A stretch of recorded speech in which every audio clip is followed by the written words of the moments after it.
Troublesome engines. Dear friends, news from the line has not been good. The Fat Controller has been having trouble. A short while ago, he gave Henry a coat of green paint, but as soon as he got his old colour back again, Henry became conceited. Gordon and James too have been getting above themselves. I am glad to say, however, that the Fat Controller has quite kindly but very firmly put them in their place, and the trains are running as usual. I hope you will like meeting Percy. We shall be hearing more of him later. The author. Henry and the Elephant. Henry and Gordon were lonely when Thomas left the yard to run his branch line. They missed him very much. They had more work to do. They couldn't wait in the shed till it was time and find their coaches at the platform. They had to fetch them. They didn't like that.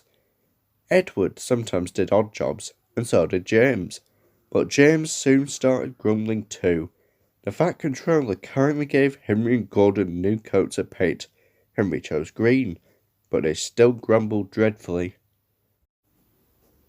We get no rest, they complained as they clanked about the yard, but the coaches only laughed. You're lazy and slack, they answered in their quiet, rude way. But when a circus came to town, the engines forgot they were tired. They all wanted to shunt their special trucks and coaches.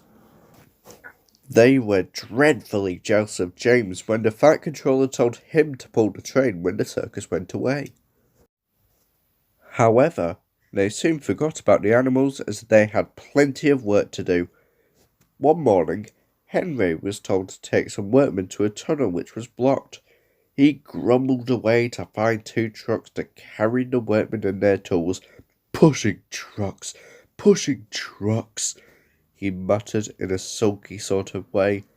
They stopped outside the tunnel and tried to look through it, but it was quite dark. No daylight shone from the other end.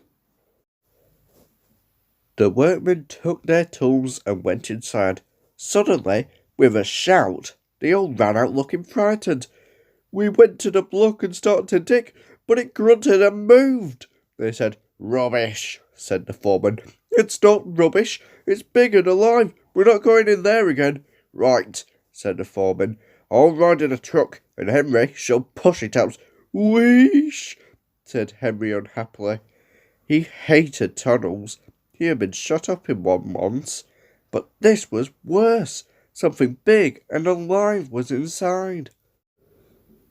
Peep, peep, peep, peep, peep, peep, he whistled. I don't want to go in. Neither do I, said his driver, but we must clear the line. Oh dear, puffed Henry as they slowly advanced into the darkness. Bump! Henry's driver shut off steam at once. Help! Help! We're going back! Wailed Henry, and slowly, moving out into daylight, came first Henry, then the trucks, and last of all, pushing hard and rather cross, came a large elephant. Well, I never did, said the foreman. It's an elephant from the circus. Henry's driver put on his brakes, and the man ran to his telephone for the keeper. The elephant stopped pushing and came towards them. They gave him some sandwiches and cake, so he forgot he was cross and remembered he was hungry. He drank 3 buckets of water without stopping and was just going to drink another when Henry let off steam. The elephant jumped and whoosh! He squirted the water over Henry by mistake. Poor Henry.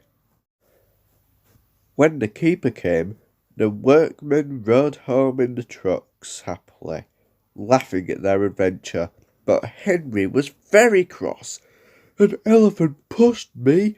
An elephant hushed me, he hissed. He was sulky all day, and his coaches had an uncomfortable time. In the shed, he told Gordon and James about the elephant, and I am sorry to say that instead of laughing and telling him not to be silly, they looked sad and said, You poor engine, you have been badly treated.